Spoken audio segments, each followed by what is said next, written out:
And I find this place very inspiring as an artist, and just the terrain, just the landscape of where we live fuels a lot of creativity and lyrics and music. But I will say it's a very difficult place to conduct a career from.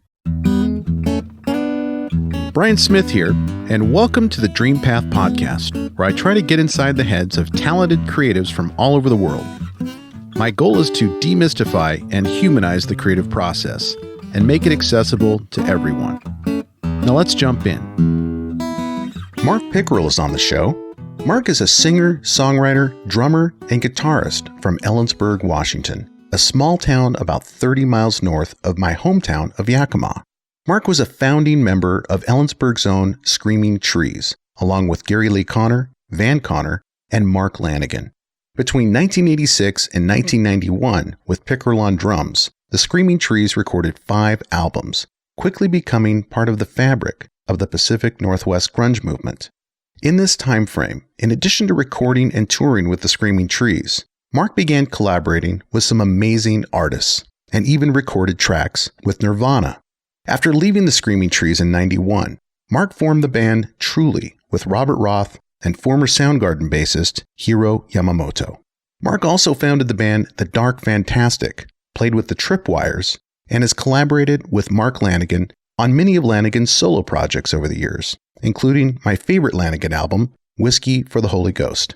Mark has also had the honor of working with Brandi Carlile and Duff McKagan from Guns N' Roses, among many other music icons. Mark eventually started the band Mark Pickerel and His Praying Hands, recording the albums Snake in the Radio, Cody's Dream, Tess, and Rebel in the Rearview. Mark's most recent album is I Have Visions, under the new moniker Pickerel and the Peyote 3. I have visions, our future rewritten. They've been giving us hell, but no walls on this shelf, nothing holding us back from the heavens.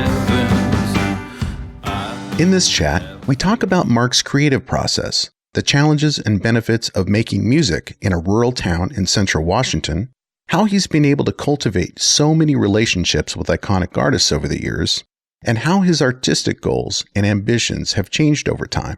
This was my first face-to-face interview since the pandemic began, and Mark picked the location, his antique shop in downtown Ellensburg. So if you hear some chairs creaking or traffic driving by occasionally, you know why. I'm glad Mark chose this space for the interview because it added character and ambiance, which is not achievable on a Zoom call. It was also cool to be surrounded by so many interesting objects that Mark has collected over the years, as this backdrop helped me understand and connect with Mark in a way that I don't think would have been possible had I done this remotely.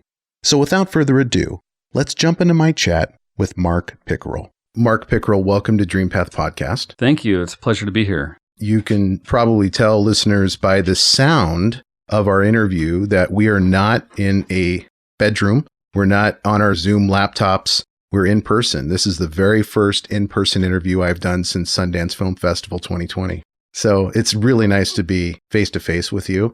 Yes, you too. I know we met briefly at lunch last month or so in Yakima, but I've just been really looking forward to connecting with you in this way and talking about your career. So welcome. Thank you. I wanted to ask you about your most recent album release because today, I believe, is the launch day. Today's the official release date of I Have Visions. Yeah.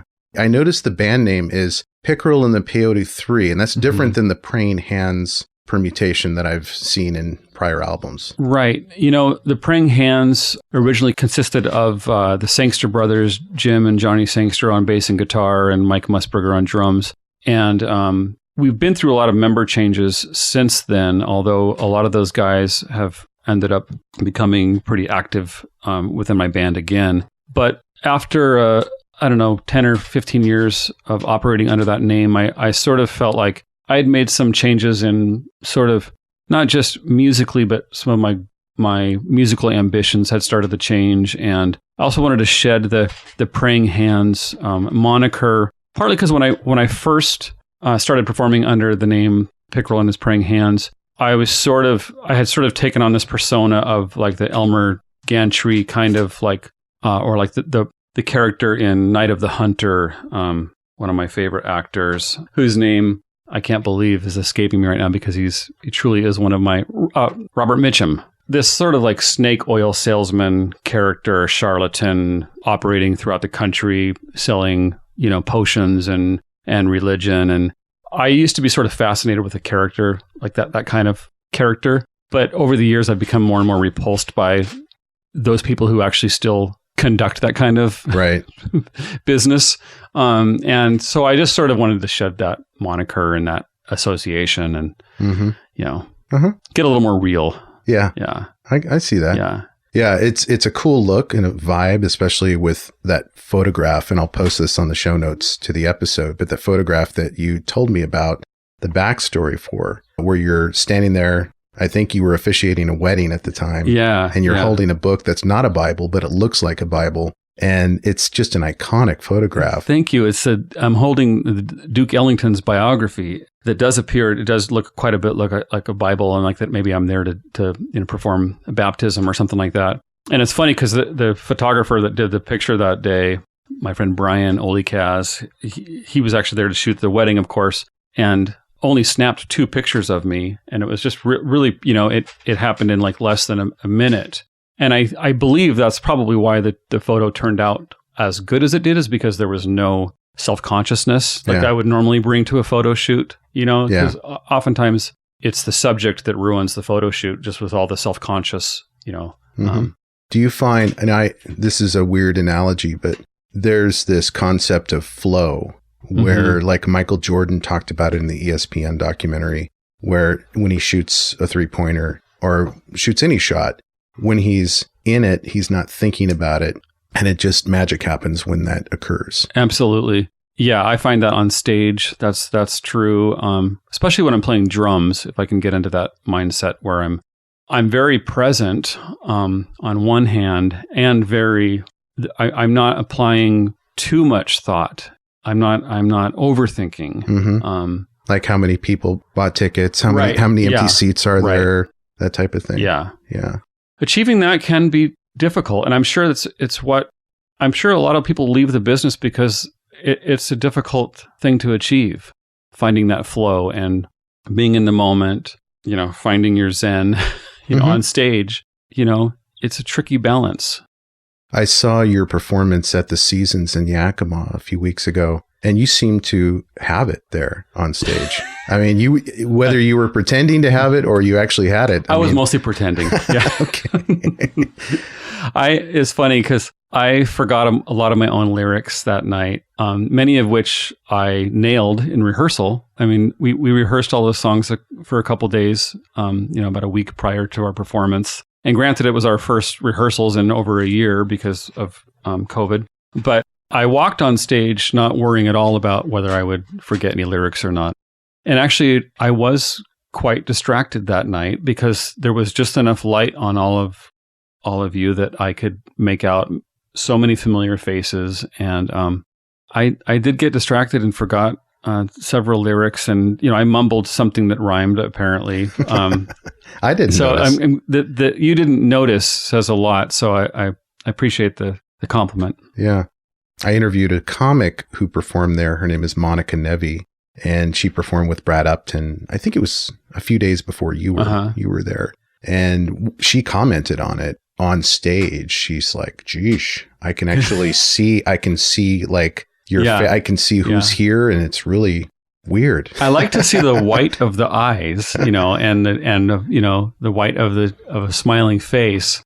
But I don't know that I like to, it can be kind of intimidating if you recognize half the people in the room. Mm-hmm. And I knew that particular show was streaming live, and so I knew that my wife and daughter were watching, and other friends and fans, and so there was a little extra self-consciousness on stage that night, but I'm glad that wasn't evident to you. So thank you. Yeah. So was that the same?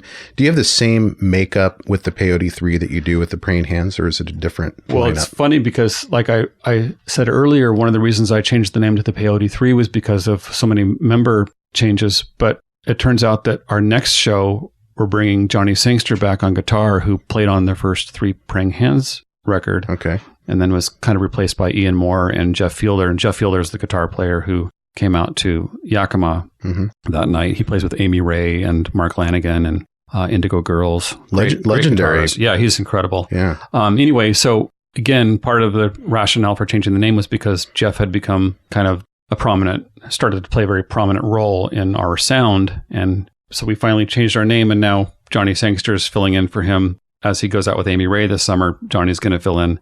And anyway.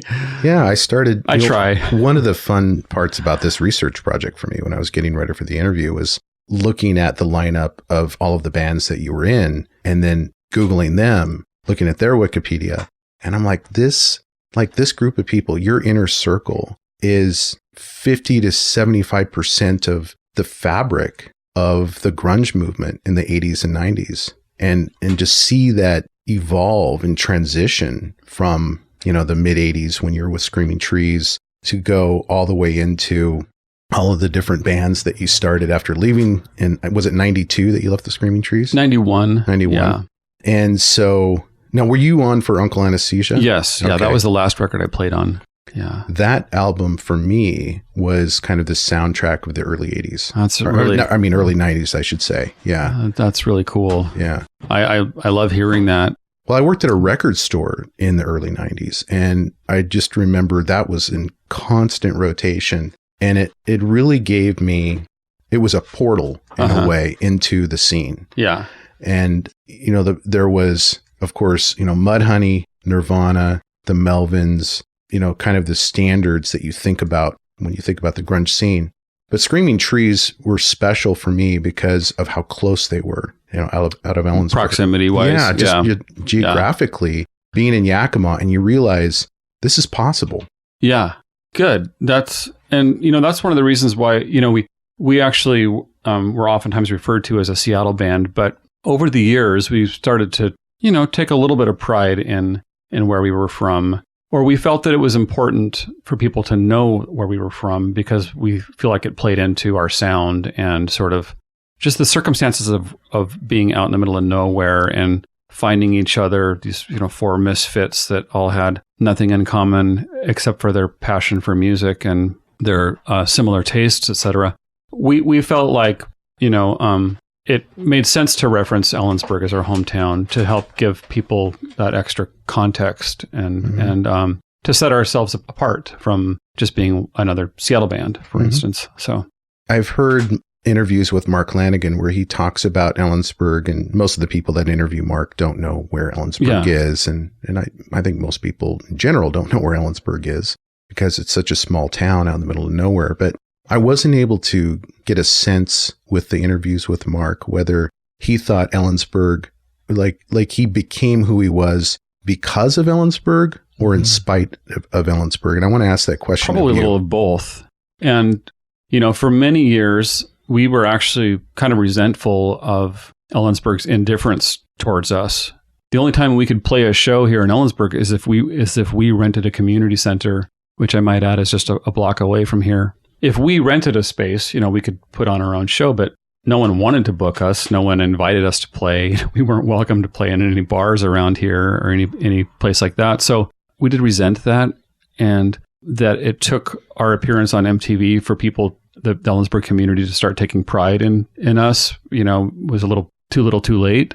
On the other hand, there were people here who supported us and helped facilitate the groundwork or a place for us to develop our own sound and to develop a kind of a career strategy. That Steve Fisk had moved back here around the time that we started flirting with doing some home recordings and that kind of stuff. Steve Fisk, who later produced our first records and Nirvana's records and Mudhoney and worked with Soundgarden and many other artists, Car Seat Headrest recently. Anyway, there were people like Steve and some people within the community that did kind of offer us some mentoring. And so there were people here that did encourage us and who really appreciated us. But on a whole, we were up against a lot of indifference. Mm-hmm. Yeah. So it's almost like in spite of the barriers that were here. Absolutely. In fact, one of our first songs was called Stand Against Barriers. Okay. So, and you started in your freshman year of high school with that band? Yeah. Originally, Van and Lee the Connor brothers on guitar and bass, and I started a group called Him and Those Guys. And it was, most of our set just consisted of covers of everyone from the Sex Pistols to the Rolling Stones and Cream and the Psychedelic Furs. It was basically just a cool cover band. Yeah. And then Lee started writing his own songs around the time I was a junior in high school, and that's when we started, and that's when we recruited Lanegan to sing, and the rest is history. Yeah. So why Lanegan? Like, what did you see in him that you thought he would be a good fit? Well, interestingly enough, so I'd already been, like I said, I'd been playing drums for the Trees for a couple of years, and Van Connor, our bass player, and Mark shared, they sat next to each other in a journalism class and discovered each other's mutual fandom of like Motorhead and Black Flag and, Sex Pistols, the Stranglers. So Mark had apparently just acquired a drum set through a drug deal gone bad. And some guy couldn't pay him for some drugs he was supposed to have purchased. And so the guy gave him a drum kit. And so Mark mentioned this to Van that, hey, I play drums, we should start something. So we decided that I would sing and Mark would play drums. And we all got together, and it became evident immediately that he didn't really know what he was doing behind the drums. And I could carry a tune, but I hadn't really developed any personality as a vocalist at that point. So we switched roles, and just to see whether or not he could sing, and we knew I could play drums. And we launched into a really fast version that we'd already been fooling around with before Mark joined. We were fooling around with this really fast version of The End by The Doors, like a really fast, like urgent version of it. Yeah. And super slow song originally. Right. Yeah. This is the end, my only friend. Well, we picked up the tempo to this is the end, da da da, my only friend, the end. Nice. And so we just sort of coached Mark on like how we had reinvented this song. Sorry if I got a little loud there. Coming in hot. Anyway, it was clear to us that that Mark would have to sing from then on, and like that we had our own Jim Morrison, and we immediately started making demos and played those demos for Steve Fisk, and he suggested that we book studio time immediately, and we started recording during my junior year, and I think that first release, Other Worlds, came out at the beginning of my senior year. So yeah, but we finished 2 records by the time I graduated. That's incredible. Yeah, and what an organic way for a band to come together, where you think it's going to be a certain way, and this person's going to be playing drums, other person's going to be on vocals, and then you just find you're like, you know what, that's not. Let's tweak it a little bit, right? Because originally Van, our bass player, had originally been the singer, but just that particular day, the planets lined up, and that was the first day of the Screaming Trees. Yeah. Mm-hmm. And the evolution of that sound, which I think, in my opinion, Clairvoyance sounds like a first album. I mean, it's got the production value obviously is not going to be as great as Uncle Anesthesia, but I mean, there's just so much maturity that happens from the mid 80s through the early 90s. And I love that evolution. Mm-hmm. What was the impetus behind your leaving the band in 91 this is an incredible album, Uncle Anesthesia. Well, thank you. And I was really proud of what we were accomplishing artistically. I couldn't have been prouder. And I knew that we were actually on top of our game at the time, and that I was walking away just on the cusp of, potential worldwide recognition. But I was also kind of exhausted. I was kind of the diplomat in the band, or the most kind of diplomatic member of the group, always trying to be the peacekeeper. And that was a very difficult task with, especially the dynamic between Gary Lee, the guitarist, and Lanegan was just exhausting. Mm-hmm. There was a lot of rivalry between the two of them, and a lot of competitiveness. And was Gary Lee using at the time too? No, not at all. Okay. No. So and actually, Mark wasn't either.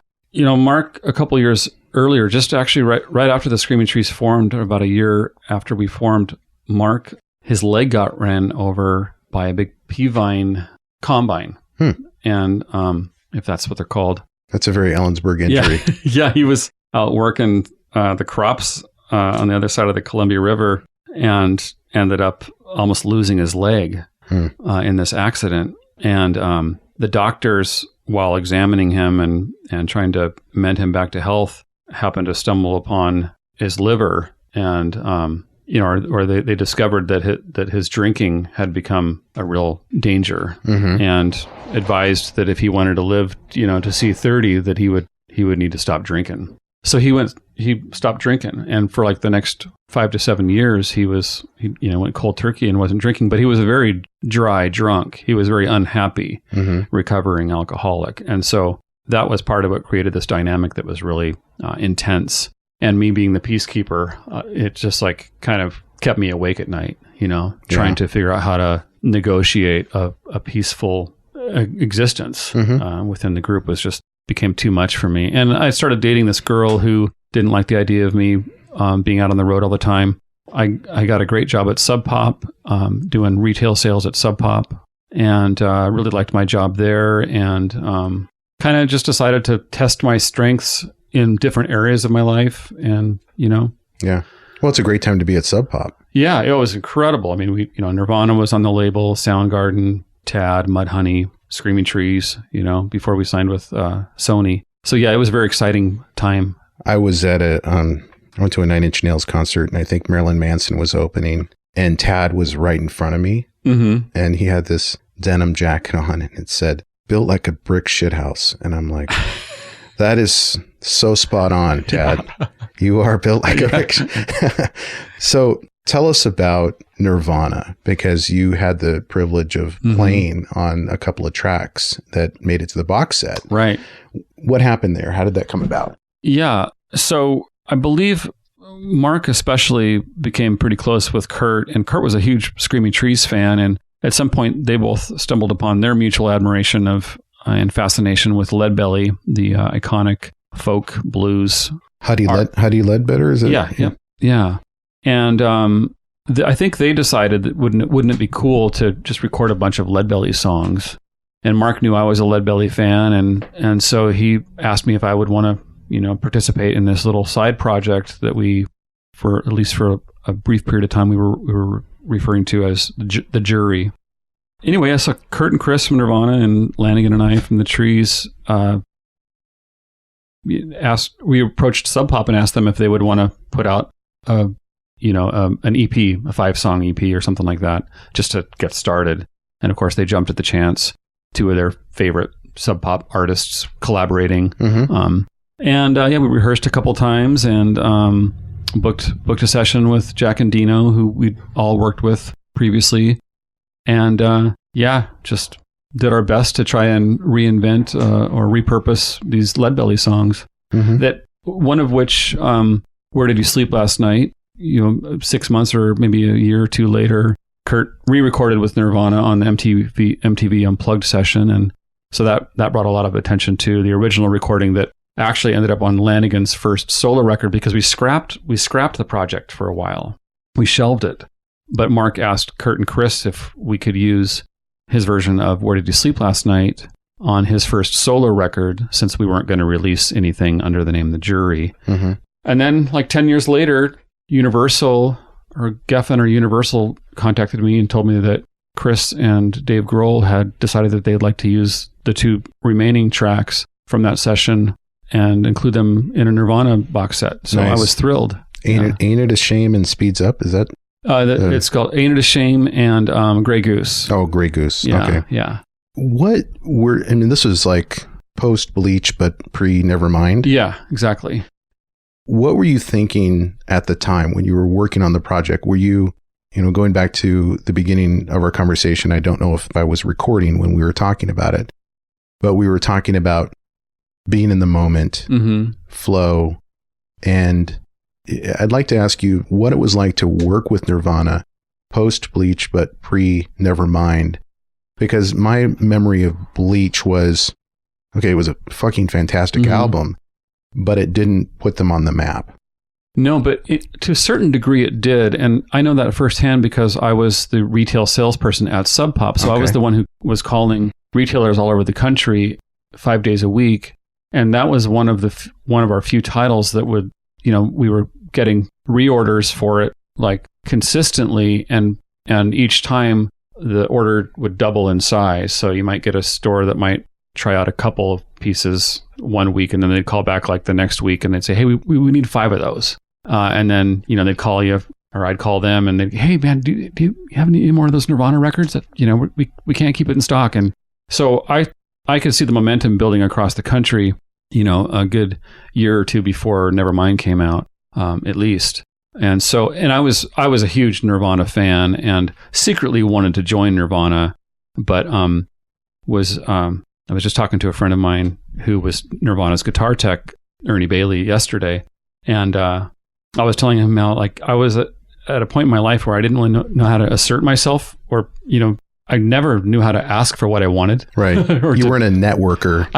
Yeah, and I also never wanted to appear to be desperate, or I always sort of waited for people to come to me if they thought I was the right person for the job, or if it was a girl, I expected her to to.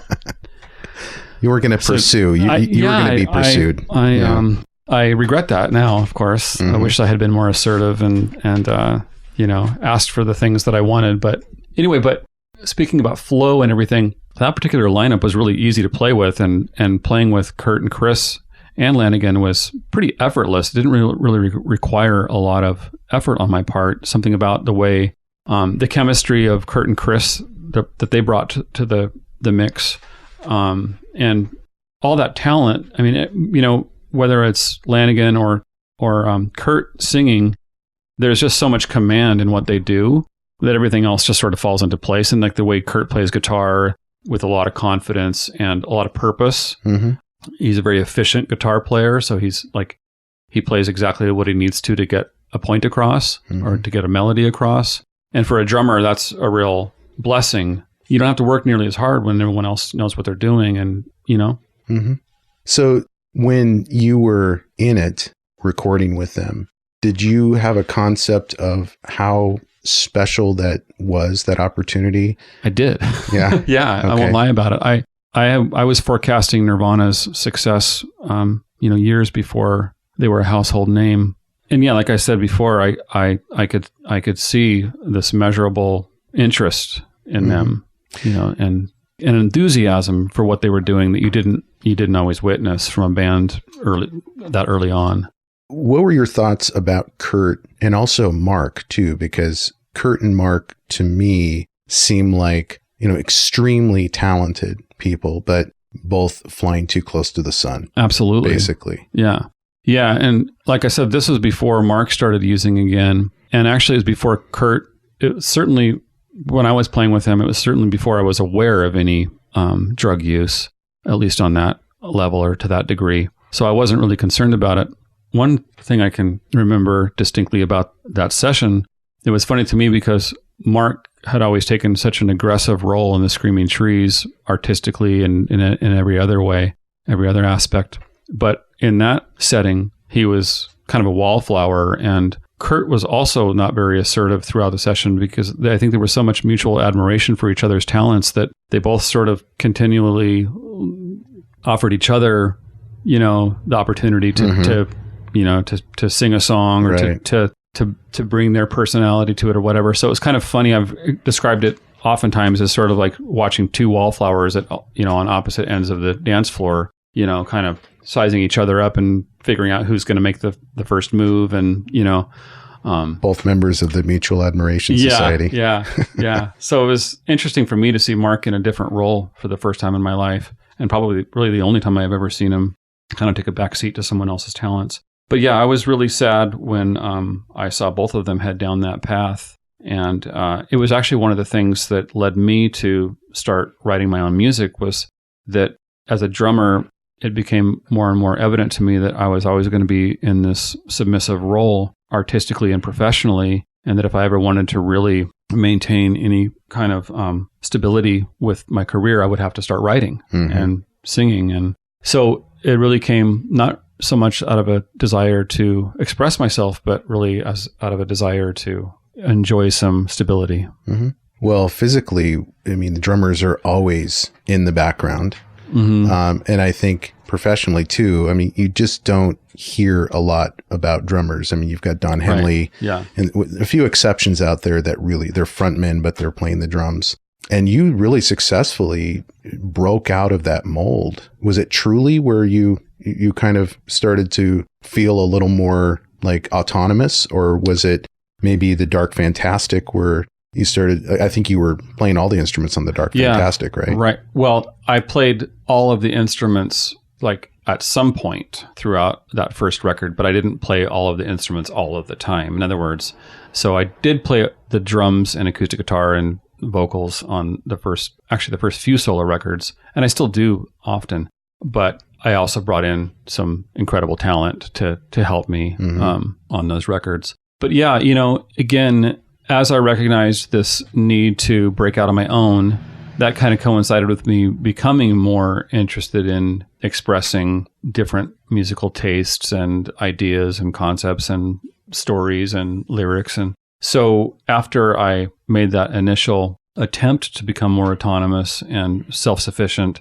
the ideas just started flowing. It became evident to me immediately that I could write and that I had ideas that were unique to me, unique to my story. And that was a big relief, because originally it was a pretty intimidating place to step into, a spotlight to step into, especially after having played drums with Kurt Cobain and Mark Lanegan, and I did some drumming with Nico Case, and so I had some big shoes to fill, and I was pretty intimidated by that, but I became pretty comfortable with the role.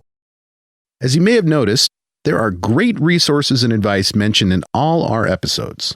And for many of them, we actually collect all of these resources for you in one easy place, our newsletter. You can go to dreampathpod.com/newsletter to join. It's not fancy, just an email about each week's episode, featured artists, and resources to help you on your journey. Now, back to the interview. So psychologically, what was happening with you don't have the confidence yet because you haven't done it. You write your own songs, kind of be the captain of your own ship. But what was happening psychologically that held you back? And what was the moment where you felt free and confident enough where, yes, I can do this? The reason I asked that question, I just had a voice lesson this morning. I take voice lessons from this guy named Claude in New York via Zoom. And he said that I participate in what's called productive avoidance. So productive avoidance, according to him, is like I'm doing things that are cool, like I'm doing the podcast. I have a good job, and I'm doing important things, surrounding myself with creatives, but I'm not actually singing like I want to sing. I'm not actually, I've got this whole wall of guitars behind me when I'm doing Zoom meetings. I'm not playing as much as I need to play. And I use, according to him, the podcast and other things in my life to be productive and to avoid what's really, what freaks me out and terrifies me. Well, I didn't even know about that term, but I'm still guilty of it to this day to a certain degree. And had I recognized that term many years ago, it might have been helpful to me so that I could really address it. And, your listeners can't see the room that we're sitting in right now, but they'll see some photographs. I also sell vintage vinyl and vintage clothing and everything, and it's really fun for me. And I've found that it's really easy for me to get lost in this cathartic process of handling all of this stuff and pricing it, and I can see the immediate results of how quickly I can flip this stuff and how it affords me a comfortable lifestyle to be profiting off of all this secondhand stuff. Anyway, and oftentimes I'll justify all this time that I spend in that process because, like I said, it's evident that it's like the easiest way for me to earn an income. On the other hand, it's also a good excuse not to address the things that are the most important to me. And I think a lot of us suffer from that. I do know a few people who apparently don't, and who, release 2 records a year or write a novel, finish a novel every 2 or 3 years. And I'm really envious of those people. And it could be that maybe I experienced a period where there wasn't a lot of evidence that there was a big enough market for what I was doing that I could really justify the amount of time I was spending writing music and practicing the drums and so on. But throughout, the last 30 years, there has been maybe just enough evidence that there is an audience for what I do. And more importantly, that I really enjoy the process. And if anything, I really concluded that it's the joy of the creative process itself that is paramount in my life, and that really gives me the most pleasure, is just being lost in the creative process. And so regardless of whether or not my new release is going to sell 10,000 or 100,000 records or not, is really obsolete or irrelevant in the context of or considering how much joy I just get from the actual process. Right. And if not joy, at least I get lost in the process, and I get to escape my other problems and my so yeah, that's something I think a lot of us face. Yeah, it's definitely meditative to be in a creative process, whether you're writing or whether you're playing. The scary thing is, for me at least, is, what next? Like, you show it to somebody and then you have to face, the judgment. Yeah, which, absolutely. Is an impediment for me, I know. It's still, I still, when I have to lean into that discomfort, it's, it can be, for some people, it's enough to shut you down. Yeah. You can find that it's just too much to face, like that it's just too intimidating and too vulnerable and vulnerable is a good word. Yeah. That's how I feel with anything creative that you put out there. There's a vulnerability there, but that's what makes it so special. I heard I interviewed Moby recently, and he collaborated with Mark and Chris Christopherson on a track, and those two sang together, and they're both those guys are like, their voices have been through some shit. Yeah. Absolutely. But there's a vulnerability to that where they're just like, fuck it, here it is. Yeah. Like me or not like me, but I'm going to sing this thing. Yeah. And that's what I appreciate about them. And that's also what I appreciate about you and your approach to music, because you're not, I don't think you're a classically trained singer, but you really, at least that's not my impression, is that you're... Well, think again. Like you didn't go, the research I did showed that you did not go to Berkeley College of Music. You would be correct. Whatever. Yeah. But you're so, these are overly used words. It sounds cliche to say, but you're so genuine and authentic and unique to this town. And I think the town and your upbringing and your connection to this area has influenced your sound. At least that's my impression. And correct me if I'm wrong. Oh, thank you. But your voice is so yours. There's nobody else. Like, you're not trying to imitate anybody. And you've been compared to like Chris Isaak and, Johnny Cash. And I hear that a little bit, but it's just you. Well, thank you. Nobody else like you. That means a lot. And it's funny too, because oftentimes, like, you mentioned the show that we just did at the Seasons, and there was a period that I was kind of doing some hard living, about a decade ago. And a lot of the music that we recorded back then really reflects that in my voice. You can hear, the smoky room in my voice. You can hear the late nights. You can hear all that. And now that those days are pretty far behind me in the rear view, my voice is a lot smoother. And so when I perform that material from that period, it can really be intimidating, because I don't know what's actually going to happen when I go for a certain note or try to replicate that particular sound that my voice featured at the time or whatever. And I at the same time, I also have to recognize that if I question it in the moment while I'm singing, it's going to be horrible. And so even though I'm about to lean into a performance or a particular note of a song that I know I'm not going to sing the same way I did 10 or 15 years ago,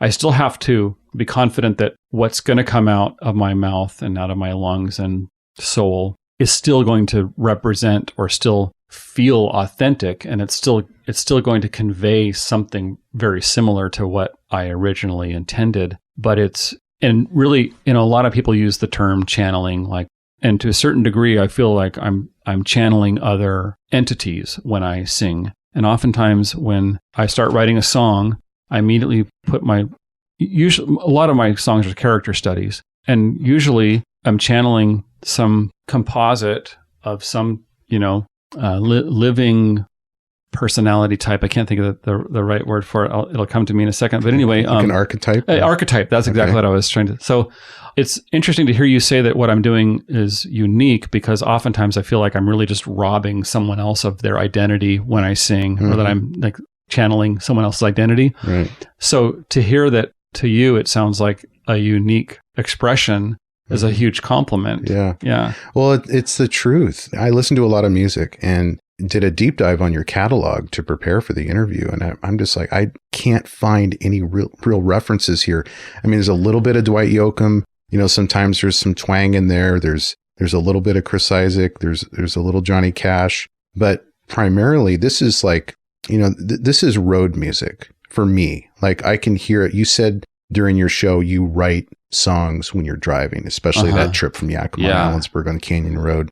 And I get that sense is that a lot of this music is inspired by or driven by, road experiences. And the stories that you tell, I don't know if She's Got Wheels is an example of this, but where you're taking archetypes and you're creating these narratives that are just fun. She's got heart, she's got soul, she's got wheels.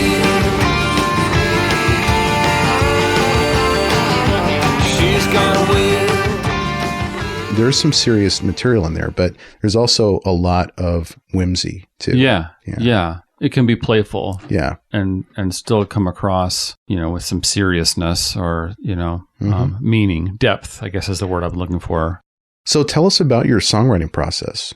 It really, it can start with something as simple as just a chord progression that I like. And usually I get up in the morning, a couple hours before anyone else does, and put on a pot of coffee and just start strumming. And I work on different chord progressions, and oftentimes a melody immediately accompanies a chord progression. And then it's just kind of, sometimes lyrics are part of that immediately. And other times I have to, the melody is there, but I have to kind of play around with some lyrical ideas. And then, I might just hear a phrase in my head that appeals to me, and I'll decide to start writing around that particular phrase. Or it might come in the form of a chorus, like here's some lyrics that really make a strong chorus. So now I need to write a verse that supports that. And then maybe it occurs to me that the song is going to need a bridge. And oftentimes I'll resort to this formula where the bridge is where I might bring in a subplot that maybe contradicts some of the content of the, or it offers a counter narrative to the verse and the chorus. You know what I mean? Like a little something to bring some tension into the story. Yeah. Well, you're thinking about twist. It sounds like you're thinking about this very structurally. There's like, you're talking about the bridge and the counter, the counterpoint or counter narrative there. It reminds me of my interview with Sue Ennis, where there's just there's a lot of fundamental knowledge that she has about how a song is put together, as opposed to like when I write songs, I have no idea what that structure is, like what the constraints are. But you have this, you have theory. Or at least there's some tools in the toolbox. And I don't always need them. Sometimes I'll just write a song that really comes from, it's just an absolute stream of consciousness. Like I have a song called I Study Horses. And I wrote it in less than a couple of days. I study horses, beauty matched only by their strength.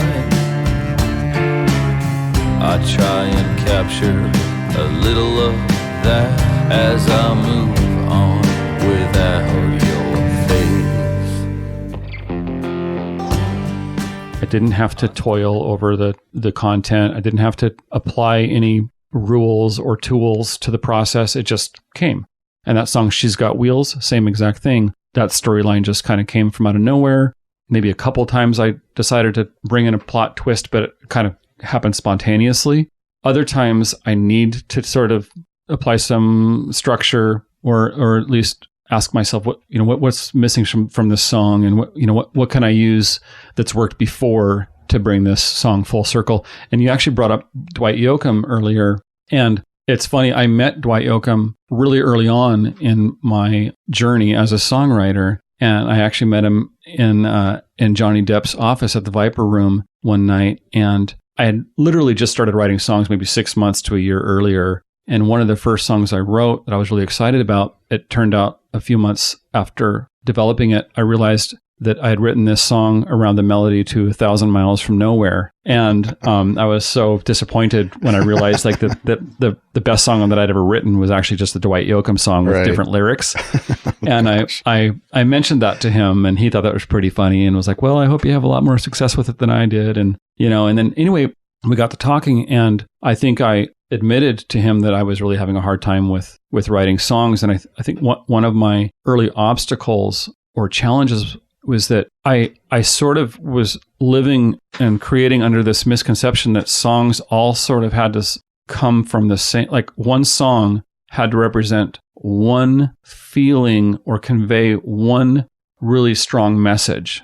And that message wasn't authentic unless it all kind of came from one sitting or session or anyway. But he offered this advice or this other approach, which was that, he reminded me that, life is just a composite of all these different feelings and emotions and experiences. And, there's nothing better for a song than for a song to expose another side to your story. Or I don't think he used the term counter narrative, but he was talking about that very thing we were just talking about earlier, in that introducing a verse that maybe contradicts everything that you said in the first two verses really shows how human you are, because that's how we live a lot of our lives. Yeah. We, whether it's something in our love life or our professional life, something with our boss at work or whatever, we're constantly rethinking how our relationships work, how we want to exist within our relationships. There's a lot of that virgin horror stuff that exists in songs that, like I used to think that if you were going to write a love song about somebody, the whole song had to be a love song. Right. Well, that's because for many years, popular music existed on this premise that, you were either going to write a breakup song, a love song, a song that exposed how horrible someone else was or how pure and perfect they were. You know what I mean? And so I was still sort of writing from that perspective early on. Right. But I found that it was very limiting and oftentimes didn't reveal anything very authentic or interesting. And so it wasn't until I applied his approach that I started noticing that, man, you can really take a song really far if you're willing to move from like first person to third person without any warning or explanation to a listener. That would have been something I wouldn't have even considered early on as a writer, but now I do it all the time. I expect my listeners to know when I've switched from first person to third person or a call and response. And, it's asking a lot of a listener, but I think it also makes a song way more interesting to a listener to be confused sometimes, or to say to themselves like, well, that's really weird. He totally just flipped the story on its head. Like, Yeah. Well, we're complicated creatures, right. Human beings, and our stories are complicated. Our values change, and we are walking contradictions. So why shouldn't songs reflect that? Exactly. And that was Dwight's point. Exactly. And it was probably only a minute long conversation, maybe 5 minutes, but it really brought a lot to the table and still does. He sounds like a humble guy to take that story and kind of chuckle at it, because artists certainly self-deprecating. I don't know about humble. Yeah. Well, but certainly self-deprecating. Well, I mean, artists feed off of each other. Yeah. And that's just a fact. Yeah. I mean, I heard an interview with Jackson Browne the other day. I heard that too. Was it Mark Maron? Mm-hmm. Where he was talk about a prolific songwriter. But he was just like, the Eagles really took that Take It Easy song. They did things with it that I couldn't do. Yeah. They made it their own, and it's much better now that they took my song. And I think you probably could have taken Dwight Yoakam's song and made it your own too, if you weren't so self-conscious about it. Actually, 1,000 Miles from Nowhere is kind of about as good as it gets, just as it is. Yeah. It's such a great song. So there was a pop band. I call it pop, but it's for sure indie pop. Mm-hmm. Gosh, what is the name of the band that I was just researching? Oh, Tripwires. Yeah. And I had not listened to the Tripwires until I started preparing for this interview. Mm-hmm. And I'm like, this is great music. Yeah. John Ramberg can write a song, man. Yeah. I mean, these are radio hits. Yeah, I agree.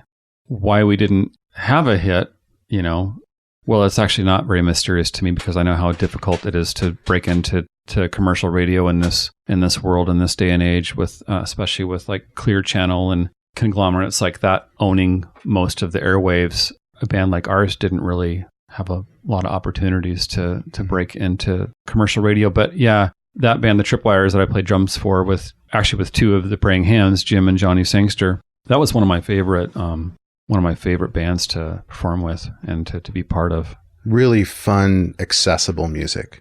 Yeah, and it really has its roots in like British pub rock, like Nick Lowe and Rockpile and Dave Edmunds and Chuck Berry and maybe the Jam. And we were really influenced by a lot of British bands who were obviously influenced by Americana, garage rock. And yeah, that was it's a great band. They're still performing, and Danny Peters from Mudhoney plays drums for them now, and Johnny and Jim are still part of the band. And so yeah, that's still part of the Praying Hands family tree.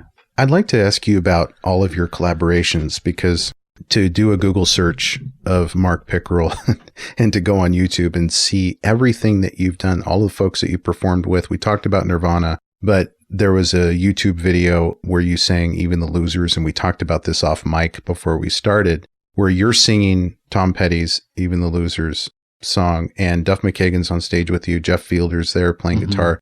I'm just like, how does this come about? Is it that you have all of these relationships that you formed when you were just a kid? So you have this inner circle of people, and that is enduring. It's just going to endure for decades. And that's the way I am with my high school friends. Yeah. I mean, the people that were in my inner circle in high school are still there. But tell us about how those relationships developed and endured all of these years to the point where you're on stage performing with fantastic musicians doing these fun projects. Well, it's funny and it's interesting. Like Duff from Guns N' Roses, I don't think he and I ever met until around the same time that we started performing together, about maybe 8 or 10 years ago.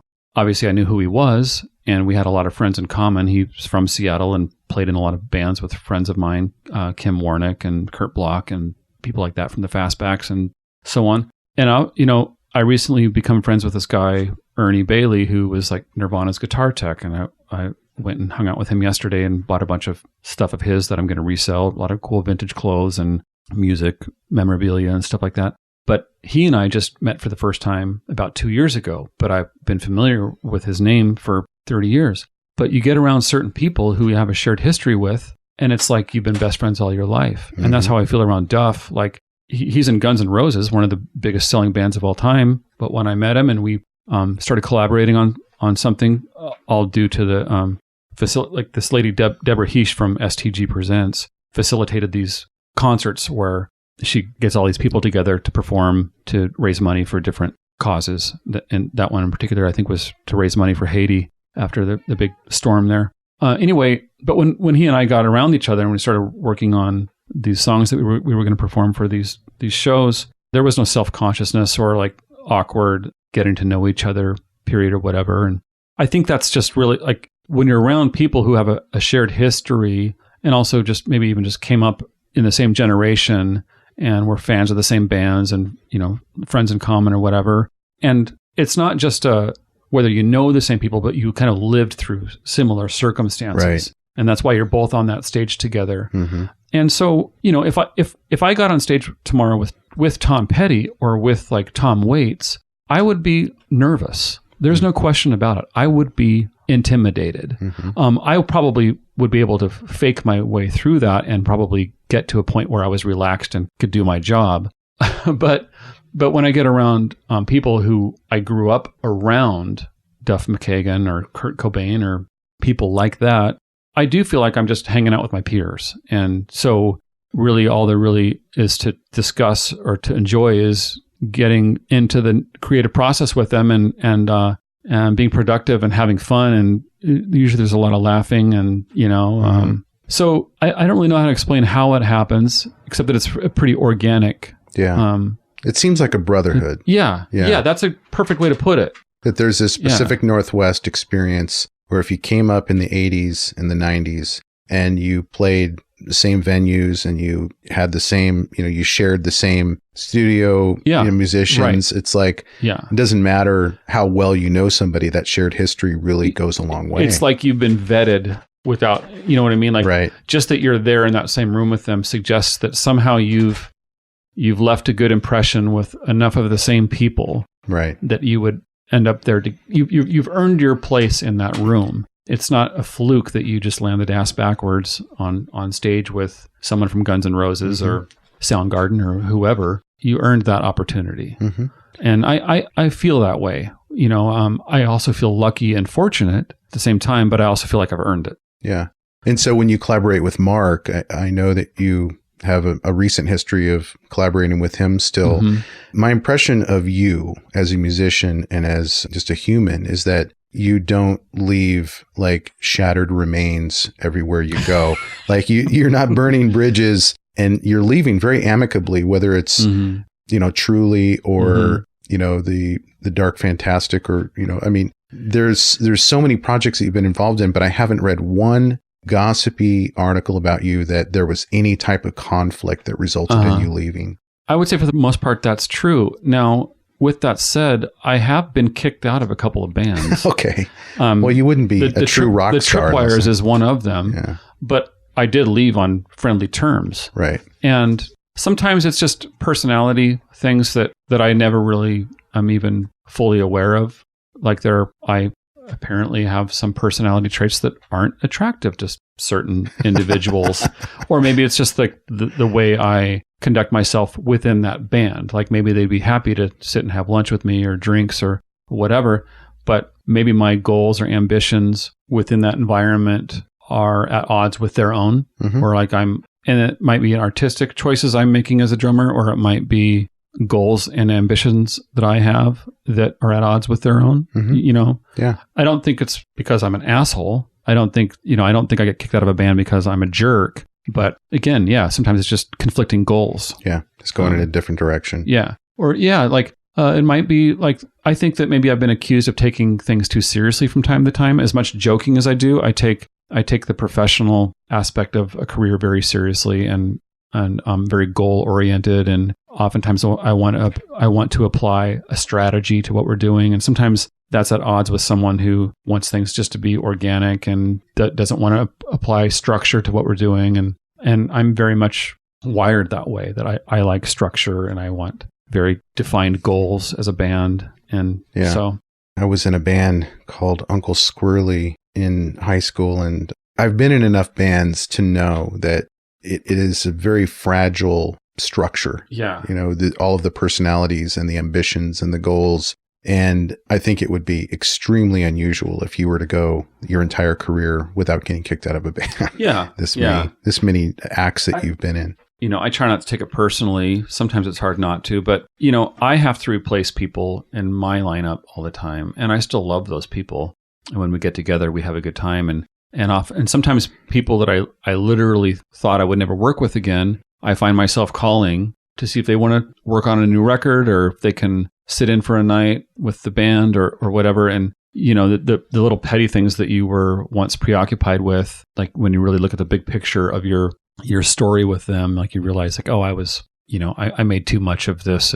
It's time to get in the same room together or on stage together and make history, keep building on what we've already achieved and what we've already managed to create. Like, let's put that behind us and see what we can accomplish and have a good time. And be adults. Yes. Yeah.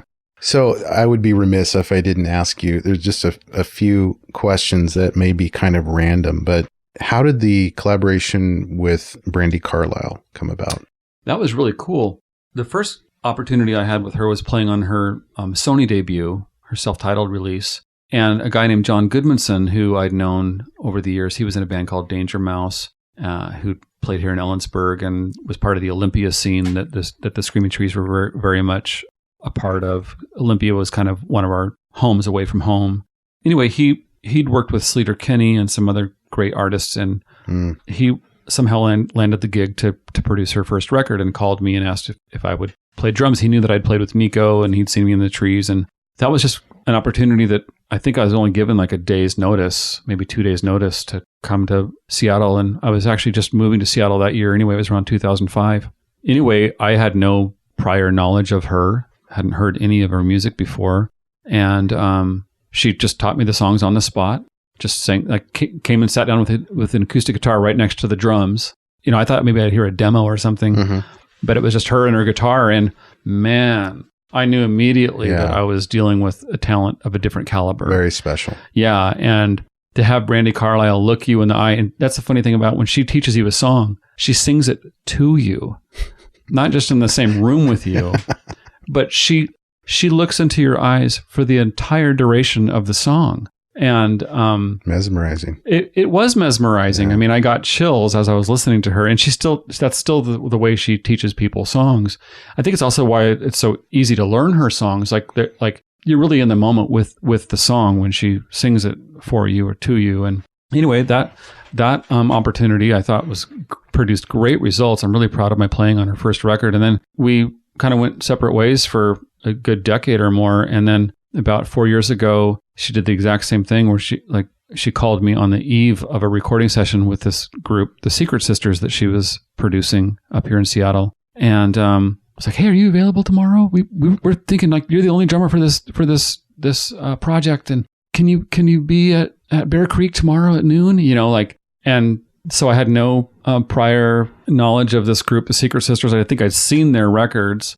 I'd never heard them, but it was the same kind of thing where Brandi and the girls in the Secret Sisters, Lydia and Laura, they just go, "Okay, the first song is called Tennessee River Runs Low," and it goes like this. And like, you know, they just get their acoustic guitars out and play the song. And then, you know, like within 15 or 20 minutes, maybe they'd run through it a couple times. Next thing I know, I'm, you know, trying to apply, you know, all of my influences or, you know, accessing all these influences of mine over the years and trying to bring whatever I think I can to the table that will best support that song. And that was a really fun record to work on because not only did I get to drum on it, but they were really open to my ideas that I had, ways in which we might make the chorus different than the verse, or how we might make the bridge have a personality all of its own, or, you know, it was a really great opportunity for me, not just as a drummer, but as an artist, to get across some ideas. And yeah. It must be really special and amazing to have a life and a contact list in your phone where any minute of any day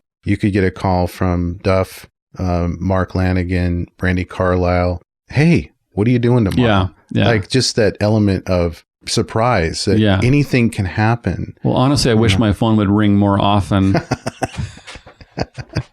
Well, and it's getting harder and harder for those people to find the time to take my calls. You know, with Brandi, she's fielding calls from like Elton John and Joni Mitchell, and, you know, so she's capturing her attention anymore is nearly impossible. But I hope I will again one day. Her trajectory is pretty impressive right now. And that book she wrote, my wife just read that book. She's pretty enamored with it. I have every intention to. I haven't yet, but I will. Because her life story is really interesting, and I'd love to hear her tell it. You know, her just from what I know about her life story is interesting enough. So I'm really anxious to hear her tell it in her own words, and, you know, get into all these different chapters. And So you are married with kids.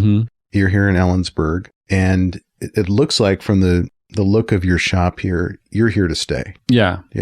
So tell me about Los Angeles versus Seattle versus Ellensburg in terms of opportunities and the pros and the cons of those environments creatively. Yeah. 'Cause you've been all over. I mean, you've traveled the world playing music, but you chose here to live. Yeah. And I find this place very inspiring as an artist, and just the terrain, just the landscape of where we live fuels a lot of creativity and lyrics and music. But I will say it's a very difficult place to conduct a career from. And really the only reason I came back here from Seattle was that I just couldn't afford to live in Seattle anymore, where there are a lot of opportunities, but I found that I was just getting priced out of any neighborhood that you would want to live in.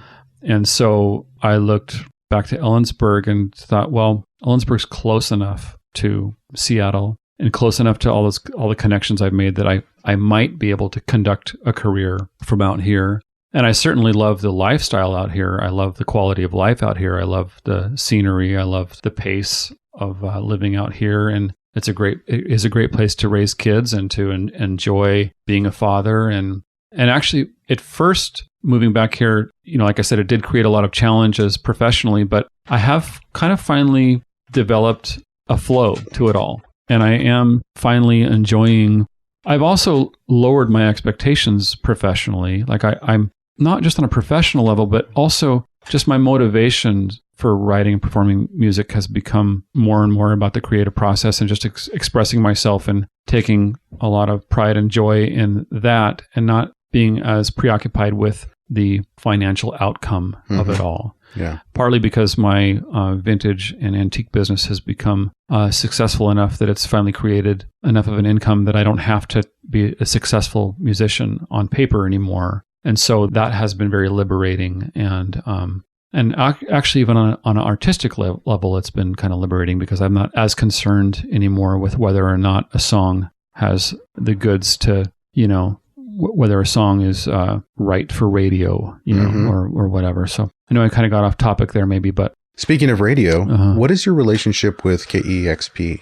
Well, just that I'm lucky enough that, for starters, that their music director, Don Yates, really seems to like my music. And that has been a big benefit to me, obviously, because he's added every one of my solo records to regular rotation going back to like 2006 or whatever. And then also I just, over the years, just because of running around in the same circle of friends, I've just become friends with a lot of those DJs. And also I was working at a record store, Easy Street, for many years. I was their vinyl buyer, and Troy Nelson, who has a show on KXP, worked with me, and Morgan, who has a show on KXP, her and I worked together at Easy Street. Kevin Cole was one of our regular buyers there. He just came in to shop all the time, and so I got to know him through there. And I just became, it makes sense that I would, be attracted to that gang because we're all into records and we're all, music enthusiasts. And so my relationship really is just a casual one, but it's just one based on friendships and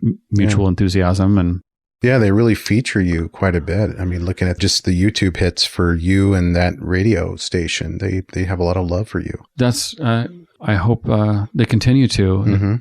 It's I'm not exaggerating when I say that KXP probably really has kind of given me a career. I mean, without their support and airplay, I don't know that I would be able to sell out a room in the Northwest. It's really, I really credit them with a lot of that. Yeah. Now that rooms are starting to open up again, venues are starting to have shows. What is your vision? Speaking of your album, I Have Visions, but what is your vision for the next year for Mark Pickerel in terms of performances, recording, and music career? I do have a couple shows coming up at one of my favorite little watering holes, Slim's, down in Soto. I'm playing there with Stag on August 7th, and then I'm also headlining there on September 10th. Oh, nice. Yeah, with full band. But, I kind of decided that I'm only pursuing things that come natural, or that are built out of like just an organic place, and that I'm not trying to get in where I don't fit in anymore. And that, that's actually it feels really good to operate from that perspective for a change, instead of trying to make things happen that maybe are outside of the realm of, I really want things to happen because they're supposed to, right? Rather than trying to fulfill some kind of fantasy of what it means to be a successful artist, or Yeah, I think that's, from a Zen standpoint, a philosophical standpoint, it's just a much easier way to go about life, where you, like you said, lowering your expectations and getting rid of the agenda. Yeah. So I'm still very ambitious. Yeah. But I don't set my sights as high in terms of accomplishing specific things. I'm still doing everything that I can within reason to promote my record and to bring as much attention to it as I can, but within reason. Right. I don't want it to be at a great expense to me financially, or a great expense to me on a personal level in terms of like the challenges that might bring to my domestic, to my family. Right. Like, I'm not going to try to land an opening spot on a Brandi Carlile tour if it means I'm going to be out on the road for 3 months. Right. You know, you have a 13-year-old at home and Now, I actually did pursue that, 10 years ago, and I got to go out and play a couple shows with Brandi, but like that would have been something I would have really coveted back, 10 or 15 years ago. Whereas now, in theory, it sounds like it'd be really fun, but I also know that the reality of it would be that I would be away from my family and my business and a quality of life that I've really grown to really appreciate and enjoy. So what does your daughter think of all this? Well, my 5-year-old told some friends at the playground that I'm famous the other day. Okay. Which I don't know that how they were affected by that. It didn't seem to change the dynamic. When your 5-year-old speaks the truth. Yeah, but she came back to me. She goes, Dad, I told them that you're really famous. I think, my daughter Hazel, who just turned 13, I think she appreciates it to a certain degree. And she even plays on the new record. She plays keyboards on a song called Rattlesnakes It Rocks. Mm-hmm. And so, I think they appreciate it. I think they appreciate my talent and respect it, admire it. And they don't think too highly of me too highly of me because of it. They keep you in your place. Absolutely. Kids are good at that. No question about it. Yeah. Wives and kids are both good at that. Yeah. Yeah. So one last question that's kind of random. You had this wonderful rapport with Star Anna at the show. Tell me about that connection and, what your vision is for future collaborations with her. Kind of whatever she's open to. I'd love to, I finished that brand new duet that her and I performed at Seasons called While Waiting Out West. And I hope that we'll record that together at some point in the near future. But and I've expressed my enthusiasm to Star for playing on anything that she ever needs me to work on with her, and would love to collaborate with her whenever she's available to do that. But I've also told her that, more importantly, I just want her to remain creative because I think that she could potentially be Ellensburg's biggest export, if she decided that she wanted to have a career in music. She's as talented as Adele or Brandi Carlile or any of those people. She just has to, decide that she wants to pursue that, and maybe like me, she's discovering that she doesn't need that to enjoy her life or to feel validated or enriched or whatever. But I hope for her that she'll continue to write and produce and record because she's incredible. It's really special to see people like Star and you up on stage in a small town like Yakima or in Ellensburg, and to realize that you are here. Like, this is not just a stepping stone. You're not just passing through trying to keep We've tried. But we've tried to move on. You're committed, but you're at peace with being here, absolutely. But yet just immense talents at the same time. So I think that's comforting for people that feel maybe like they're in a inferior town, like to see people that are okay, talented folks, not just okay, but enthusiastic, about being in Ellensburg or being in Yakima. Well, I mean, if you really think about it, and you're probably experiencing it in Yakima as much as we are in Ellensburg, more and more people are fleeing the city to come to be in places like this. Right. Yeah, there's a lot to enjoy, and there are real benefits to living in places like Yakima and Ellensburg and Spokane or Wenatchee. Well, Mark, I'm going to put on the show notes all of your social media stuff, but great. So we don't have to go through that. But if people want to reach out to you, what's the best place? Is it Twitter? Is it Instagram? Is it email? I'm probably most active through Facebook, and I have 2 accounts. One just, under my name, and the other one is like Mark Pickerel Musician. And Twitter, Bandcamp is kind of my favorite platform right now as far as like getting my music into people's homes because they provide the best royalty rate to artists of any other platform out there. And artists get paid basically in real time, like within 24 hours of a purchase. Wow. So that's a pretty cool place, and people can message me through my Bandcamp pages. My homepage on Bandcamp is actually Mark Pickerel and His Praying Hands because my previous record label Bloodshot owns my name, or they kind of operate. They sell my earlier releases through just Mark Pickerel, but To get to my new releases, you have to go to the Mark Pickerel and his Praying Hands. Okay. Yeah. And that's same thing for the Peyote 3 and yeah, I Have Visions. It's all under the Praying Hands moniker or umbrella. Yeah. Yeah. And is there going to be any vinyl available anytime soon? I hope to release some physical formats sometime in the next year. Okay. Is that really difficult to do these days? No.